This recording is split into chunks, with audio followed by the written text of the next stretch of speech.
Here we go, episode 67 uploaded and coming at you. Our last chance to talk before the running of the Kentucky Derby, and it is nothing but chaos. The past couple of days, I'm here to update you after checking in with everyone, getting text messages, finding out exactly what's going on with certain horses. We now have all the official changes up to this point. I wouldn't be surprised if something else happens, but let's hope it doesn't, all right? So first things first, unfortunately for Bob Baffert, Rodriguez is out, so that's a speed horse that we lose, right? But Baeza gets in. This horse has speed all the way to the outside, so they're going to have to use that speed from that post position, drawing all the way outside in number 20 is where they will be. Now, this changes riding assignments. Flavien Prat is now going to ride Baeza. Luis Saez, who was supposed to be aboard Tappan Street, who's out. Luis Saez rides Neo Equus. That's huge. That is huge from that spot, pace-wise. He is going to break on top. He will outbreak Citizen Bull for sure. Rodriguez is out now. American Promise is not quick enough. Admire Daytona is not quick enough. East Avenue and Owen Almighty and Baeza will have to find a way to keep up with Neo Equus on the inside, and I don't think they can. That's going to be interesting. All right, so those are the jockey assignments. Luis Saez getting that mount makes things really interesting. And then there was the question about another horse that might scratch. Rendered Judgment had an issue with his foot. Vet came back and said it's all good. Kenny McPeak said it feels great, looks great. I have a question mark. It's like anytime a horse has an issue with their foot before the Derby, I never ever play them. Plus that horse shouldn't be in there in the first place. But that's a whole nother conversation. He's there. They got to deal with him. Okay, so with that, let's take a look at our new lineup. 19 horses now, right? You see the jockey change, Luis Saez aboard Neo Equus. You see the scratch of Rodriguez. You see the scratch, a huge scratch there, Grande. So now two of the most successful and most experienced riders in the entire Derby field and in the entire industry of horse racing now will not be riding in the Kentucky Derby unless something crazy happens overnight. That's a look at the field right there. So once again, think about this. Citizen Bull to that spot there is going to be compromised. There's no way Martin Garcia outbreaks Luis Saez. Luis Saez will get the lead. The question is, can Admire Daytona, can that horse go with him? I don't know. That's a huge, huge question. And then you go to the second page. Sure, East Avenue has shown some speed, but he's so inconsistent. Anything happens, he's going to be thrown off of his game. So I'm not convinced he's going to break on top. And then you've got Owen Almighty, who's also, he's quick. He's just not good enough. But he'll probably break on top. And now they're going to force Baeza to the outside. They have to commit from that spot. So while it doesn't necessarily add up to more pace in the race, it does continue the questions about post position and traffic and who's going to break on top and where they're going to be. Okay, so now, how do we play this, right? So we have to think about what's happening. It's been raining the entire afternoon and evening in Louisville, Kentucky. Just horrible. Thunderstorms just really coming down bad. So it's not going to stop anytime soon. By the time we get to, well, post time for the Derby, it'll definitely be a sloppy track. It'll be sloppy all day. It might get to muddy by the time we get to post time for the Derby. And the turf course will be yielding, maybe even soft. That's how much rain we're going to get. 2 inches in 24 hours. That's a whole mess of rain. So we're going to think about playing anything that we play. It's going to be wet track related, right? Let's take a look. We've got, I call the middle pick 5. It's really the all stakes pick 5. Races 8, 9, 10, 11, and 12. It'll end with the Kentucky Derby. And it'll start with race number 8. And race number 8, crazy way to get it started. Churchill Downs stakes at 7 furlongs.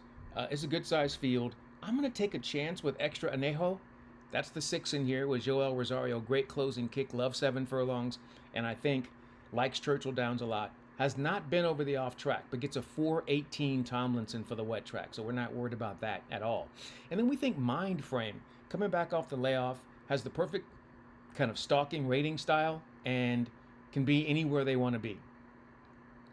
And I think they'll be strong coming off the layoff.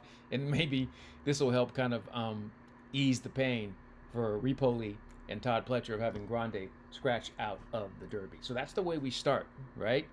With 2 in that first leg. Then race number 9, we're going to be on the turf, and that turf's going to be yielding or maybe even soft. So you definitely want to look to your European horses if you can understand their form, right? in this particular situation, I'm liking the 2. That is Scipio or Scipio, whatever you want to call that runner. I just like the running style. They're in great form with a great European rider, and Umberto Rispoli. Think they'll be able to figure out the course. They've never run on a softer yielding turf course before, but I think they're going to be just fine. They're going to be all right. And then I'm really taking a chance because in this 9th race, Charlie's to blame. That is a runner that has speed and has Luis Saez, and so anytime you get a turf course that's kind of got a lot of give to it, you know what I mean? I just feel like some of the runners like it a little bit more, and speed might get over that yielding or soft turf course easier. So taking them chances with 2 prices in race number 9, the 2 at 12-1 morning line, and then we go with the 8 at 8-1 morning line. Now we move on to race number 10. Race number 10 is also going to be on the main track, Derby City Distaff, all right? 7 furlongs. Once again, the track will be sloppy or muddy at that particular time. I'm going to go all the way to the outside. I really, really like the 13.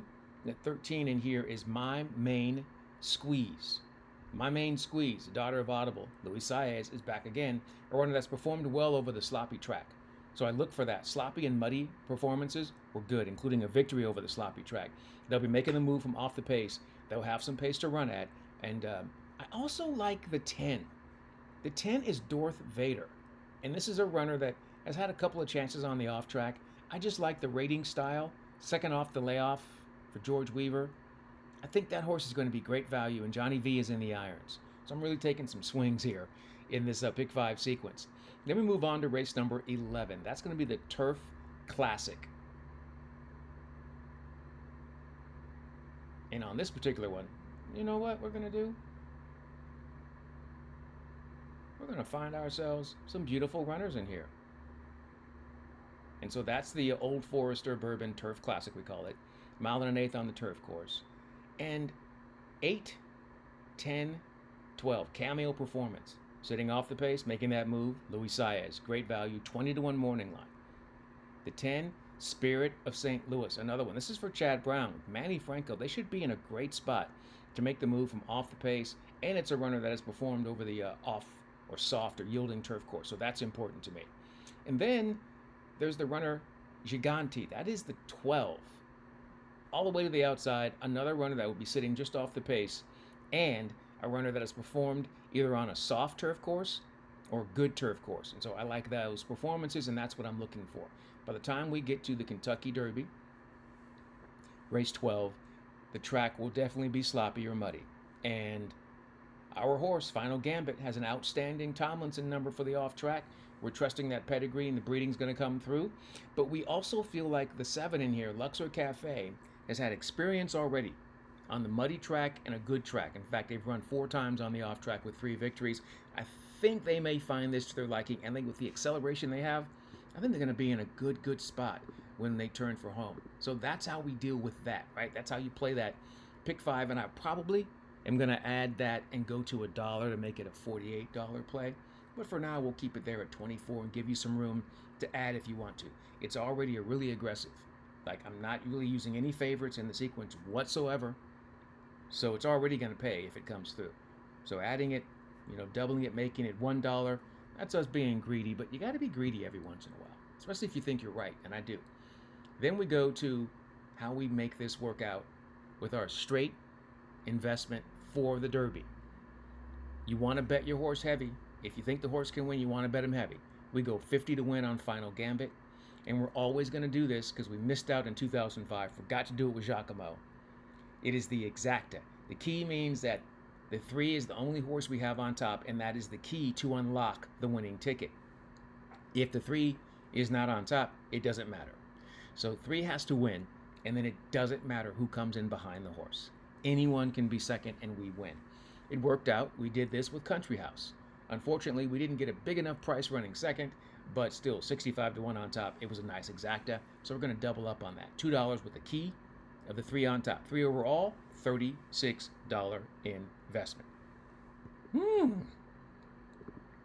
All right. That's how we're going to do that. Take your time. Take a look at the ticket. Go back. Retrace it. See if you can feel where I'm going. If you smell what I'm cooking. It's a fantastic day hope you have a strong opinion. If you don't, come along and ride with us, because I have a strong opinion. And either it works or it doesn't. Or we're going to have fun either way. That's going to do it for this episode of Horse Race Bets. The Kentucky Derby's coming up.